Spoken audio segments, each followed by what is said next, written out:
خلیج فارس میں مال بردار جہازوں پر فائرنگ کے دو مختلف واقعات ہوئے ہیں۔ برطانوی میری ٹائم ایجنسی کے مطابق ایران کے مغربی ساحل اور عمان کے شمال مشرق میں کارگو شپس پر فائرنگ کی گئی۔ کارگو شپ کے ماسٹر نے بتایا کہ ایرانی ساحل کے قریب فائرنگ کے بعد کشتی کو سمندر میں ہی روک لیا گیا ہے۔ کشتی کا عملہ محفوظ ہے، کسی نقصان کی اطلاع نہیں۔ اس سے پہلے عمان کے شمال مشرق میں بحری جہاز پر فائرنگ کا واقعہ پیش آیا ہے، جس سے جہاز کے برج کو بھاری نقصان ہوا۔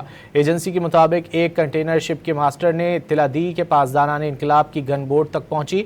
واقعے میں آگ لگنے کی کوئی اطلاع نہیں ہے، جہاز کا عملہ محفوظ ہے۔ خلیج فارس میں مال بردار جہازوں پر فائرنگ کے دو مختلف واقعات ہوئے ہیں۔ برطانوی میری ٹائم ایجنسی کے مطابق ایران کے مغربی ساحل اور عمان کے شمال مشرق میں کارگو شپس پر فائرنگ کی گئی۔ کارگو شپ کے ماسٹر نے بتایا کہ ایرانی ساحل کے قریب فائرنگ کے بعد کشتی کو سمندر میں ہی روک لیا گیا ہے۔ کشتی کا عملہ محفوظ ہے، کسی نقصان کی اطلاع نہیں۔ اس سے پہلے عمان کے شمال مشرق میں بحری جہاز پر فائرنگ کا واقعہ پیش آیا ہے، جس سے جہاز کے برج کو بھاری نقصان ہوا۔